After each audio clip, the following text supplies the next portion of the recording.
此外，博雷利在文中还谈到台湾问题，称台湾在经济、商业和技术上都与欧洲息息相关，因此欧洲国家海军应在台湾海峡进行巡逻，以展示欧洲对这一关键地区所谓航行自由的承诺。但同时，他也强调，对于台湾问题，欧盟的立场简单且一贯，就是世界只有一个中国。事实上，这已是博雷利不到1周的时间内第3次发表涉台言论。先是在16号的 G7 外长会上，博雷利宣称，台湾海峡发生的任何事情对欧洲来说都意义重大，欧洲要与中方接触并保持沟通畅通。他将中国描述为合作伙伴、竞争对手和系统性对手，而欧洲在这3者之间的倾向取决于中方的行为，包括在台湾问题上的所谓表现。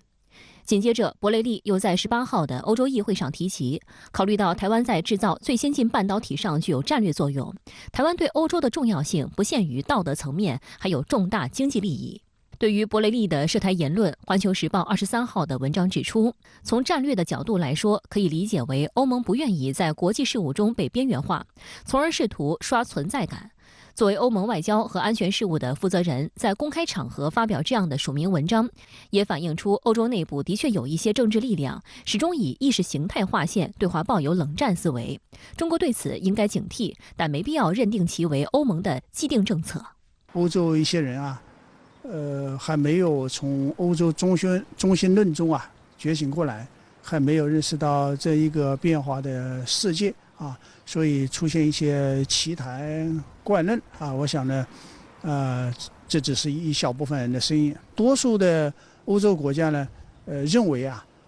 中欧关系应该是有自己的一个发展轨迹这些国家呢有自己的利益考虑。除了博雷利外，英国外交大臣克莱弗利也于近日突然跳出来，妄称所谓台海问题不是中国内政。对此，毛宁在24号的外交部记者会上表示，英国外交大臣显然应该好好补一补历史课了。世界上只有一个中国，台湾是中国领土不可分割的一部分。台湾回归中国是2战后国际秩序的重要组成部分。开罗宣言白纸黑字写着，波茨坦公告清清楚楚印着。50多年前，英方在中英关于互换大使的联合公报中明确，台湾是中华人民共和国一个省，承认中华人民共和国政府是中国的唯一合法政府。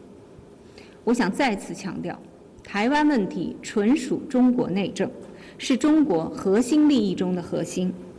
解决台湾问题是中国人自己的事，任何外国都无权干涉。希望英方在这个大是大非的原则问题上保持清醒，谨言慎行。值得注意的是，从欧盟外交事务的掌舵者英国外交大臣，再联系到韩国领导人也在差不多同一时间段对台湾问题发出错误言论，可以合理推测，不久前于日本召开的 G7 外长会上，美国同北约、欧洲在国际安全、台海、乌克兰等问题上又进行了一次串联，其结果是华盛顿的意志得到了更大程度的贯彻。环球时报23号的社评指出，博雷利的涉台言论就是一场非常经典且虚伪的政治表演，体现的是对台湾问题的无知认识和对华盛顿的无脑追随。欧洲没有任何理由支撑自己在当下与中国激化矛盾，任何人，包括欧洲在台湾问题上的错误选择，都足以毁掉在其他领域的所有积极因素，不仅失衡，还会失控。对于这一点，博雷利应该好好掂量掂量。中欧关系呢，现在处于一个微妙的时刻，但是呢，美国呢不愿意看到中欧关系的顺利的发展美国呢，想方设法总在损害中欧关系的这种健康发展的势头所以呢，他会采取种种手段，比方说分化欧盟的对华政策利用自己特别是安全上对欧洲一些国家的影响力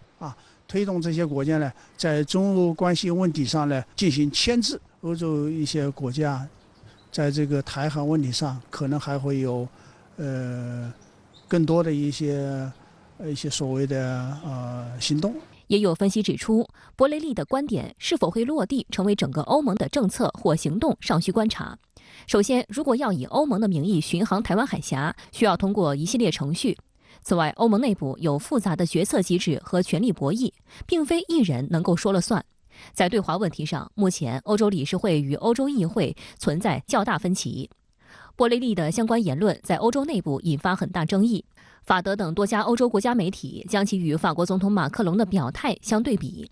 法新社提到，本月早些时候，马克龙在访问北京后对媒体表示，在台湾问题上，欧洲人不应该成为美国的追随者，也不应卷入与自己无关的危机。马克龙的表述随后引发美国和欧洲政界一些人的批评。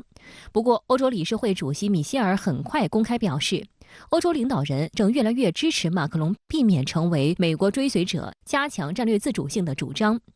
分析认为，两名欧洲主要领导人的表述显示，欧盟内部的争论仍然很激烈，且受美国影响依然很大。博雷利的表态或许意在对冲马克龙言论带给欧洲的影响，确保欧盟的对外政策形成一种所谓的平衡，也多少传递出欧盟机构试图把所谓的统一外交政策凌驾于各成员国对外政策之上的考虑。欧洲内部呢，的的确确，在台海问题上没有一个共同的立场或者是声音。目前呢，是被这两股力量在这个牵扯。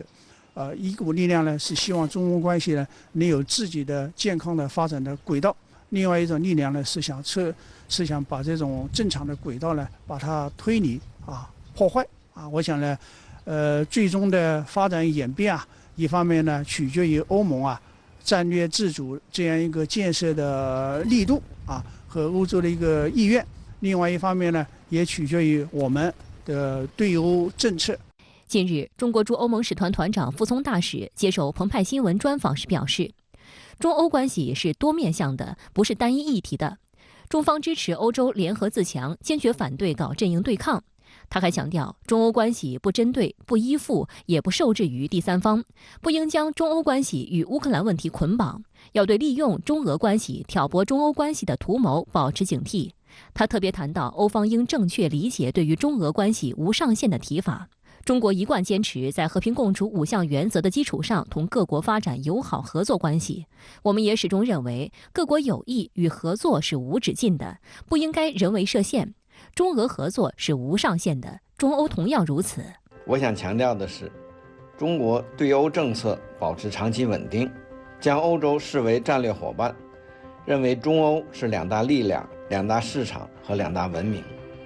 坚持对话与合作对世界意义重大。欧洲不应通过乌克兰危机的冷静来看待中欧关系，更不能以牺牲中欧关系和中国利益为代价来发展对美关系。近期，越来越多的欧洲政治家对欧洲战略自主表示支持和认同，呼吁重视对华关系，反对盲目追随美国对华政策。我们希望并相信，欧盟有勇气、有智慧，也有能力实现真正的战略自主。也有欧洲媒体指出，中方始终是确保台海持久的稳定和繁荣的最大利益攸关方，会最大限度推进区域贸易顺畅发展。中方并没有阻碍或限制南海通航，从事正常贸易活动的船只从未受任何阻碍。相反，如欧洲舰队巡航，一定会加剧区域紧张局势，导致欧洲与包括中国在内的亚太地区各国之间的贸易遭受冲击。据俄塔斯社23号报道，俄罗斯外交部发言人扎哈洛娃对博雷利有关言论作出回应，他建议部分亚太国家巡航英吉利海峡。